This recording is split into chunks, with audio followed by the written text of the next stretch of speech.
Salut à tous, c'est Steph Fighter et j'espère que vous allez bien. Aujourd'hui, je vais vous faire mon petit récapitulatif gaming pour cette année 2023. À quoi j'ai joué, qu'est-ce que j'ai kiffé, qu'est-ce que j'ai dosé, qu'est-ce que j'ai acheté. On en parle rapidement. J'ai commencé 2023 sur Vampire Survivor, les gars.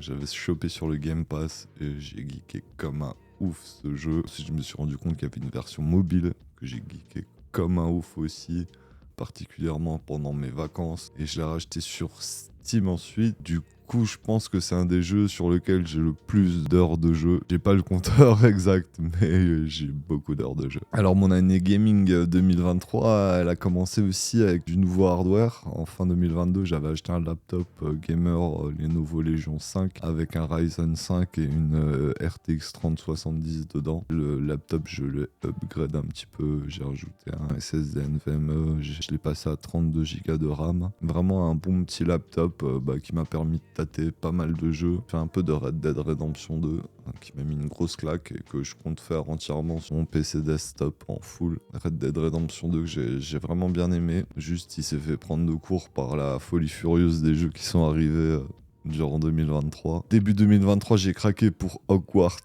Legacy. Pourquoi ? Parce que les graphismes sont magnifiques. Je l'avais pris sur PS5. J'y ai passé une quinzaine d'heures. Et au bout de 10 heures, le jeu m'a saoulé. C'est très beau, mais voilà, il n'y a rien derrière. Donc j'y ai joué qu'une quinzaine d'heures et j'ai lâché l'affaire. J'ai tâté un peu Atomic Heart, qui m'a bien plu, hormis quelques points, mais dans l'ensemble, c'est un jeu qui mérite d'être testé. J'attendais énormément Resident Evil 4 Remake, un des jeux que j'attendais le plus cette année. Je l'attendais de pied ferme, je l'ai pris Day One sur PC cette fois. Resident Evil 4 Remake, c'est un de mes jeux préférés cette année. Ensuite, ça attendait deux jeux particulièrement. Ça attendait Street Fighter 6 bien sûr, et Zelda Tears of the Kingdom. Alors pour Zelda Tears of the Kingdom, j'ai craqué, j'ai acheté la Switch OLED Collector Zelda TOTK bien sûr. Ça m'a fait bien plaisir d'avoir un écran OLED sur Switch, ça change vraiment la donne, c'est vraiment quelque chose de stylé, les jeux ressortent super bien dessus. J'en ai profité pour reprendre quelques jeux de Switch et du coup j'ai joué à Metroid Dead, Metroid Prime Remaster, j'ai fait du Octopath Traveler 2 que j'ai surkiffé. Ce jeu déchire franchement pour un jeu RPG tour par tour en 2D. C'est un des meilleurs que je connaisse. Après, ça a fait du Street 6 à donf. Et j'ai repris un jeu sur PS5. J'ai pris Final Fantasy XVI, que j'attendais un petit peu, je vous avoue. Moi, je suis assez friand de la saga des Final Fantasy. Donc, FF16, pour moi, les gars, grosse déception. Parce que pas de RPG. Mais vraiment, il y a 0% de RPG dans ce jeu. C'est horrible. C'est vraiment une déception sur ce point-là, que ce soit sur le côté RPG, gestion d'équipe, tout ça. Enfin, ça, il n'y a rien. Il n'y a rien. Et il n'y a pas de difficulté.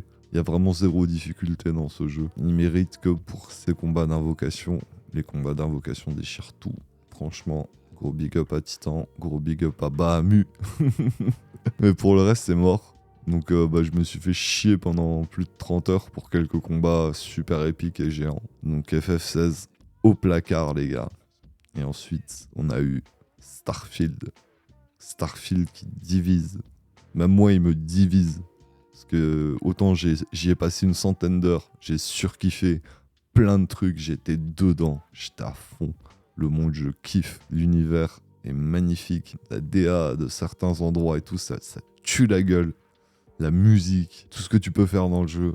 Mais par contre, il y a tellement de choses qui pêchent. Je te renvoie vers la vie que j'ai postée sur mon TikTok. Starfield, il me divise moi-même. Mais j'ai kiffé, j'ai passé du temps, voilà. On a eu Sea of Stars aussi, et Sea of Stars, ode au RPG 2D d'époque. Franchement, l'équipe qui a fait ça, gros big up à vous. Gros big up à vous. Testez-le si vous avez aimé Chrono Trigger ou des trucs du genre. Franchement, Sea of Stars, c'est un petit bon coup qui passe crème comme ça. Alors, à la rentrée en septembre, j'ai remonté un nouveau PC. Quand je te dis un nouveau PC, c'est THE nouveau PC avec la RTX 4090 et tout ce qui va bien.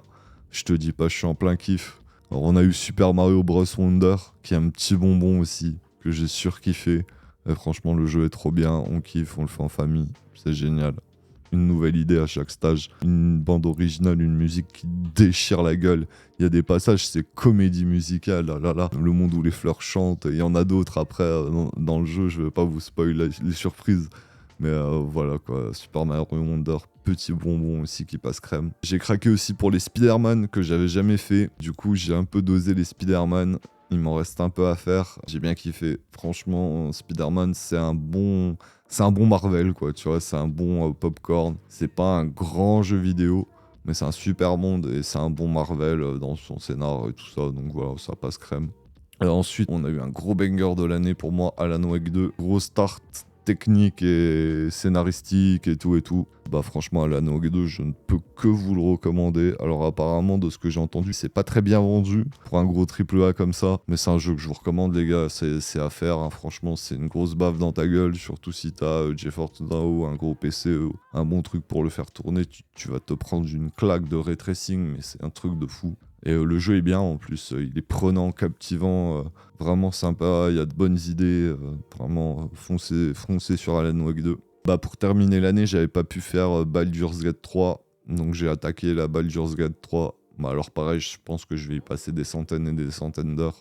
Si c'est pas faire plusieurs runs et plusieurs persos, parce que c'est tout à fait le genre de jeu qui me motive à faire ça. Baldur's Gate 3 qui est incroyable dans son doublage, dans ses cinématiques, dans son gameplay en lui-même. Bah moi qui suis un gros joueur PC, ça m'a rappelé les jeux d'antan. Je trouve niveau gameplay de me poser juste avec ma souris, de pouvoir faire ce que je veux sans faire le hardcore gamer et tout, à faire 1 million d'inputs par seconde. Tu te poses, tu roleplay ton Baldur's Gate 3, tu fais tes rolls 2D, tu pleures, tu ris, t'hallucines. Franchement, ce jeu est ouf. Ce jeu est ouf et je vais encore y passer beaucoup de temps. Et là, pour finir l'année, je me mets Final Fantasy VII Remake. Final Fantasy VII Remake que j'avais pas fait, je l'avais déjà tatouillé, mais je l'avais jamais vraiment fait. Du coup, là, bah, je suis en train de le faire. Je suis à peu près à un bon tiers du jeu. En attendant Final Fantasy VII Rebirth qui arrive en février. Et ensuite, je repars, je pense, sur Baldur's Gate 3. Et il me reste encore quelques jeux à faire, quelques trucs à faire que j'ai pas eu le temps. Le DLC de Cyberpunk, le DLC de Resident Evil 4 Remake. Tout ça, faut que je fasse, les gars. C'est ouf.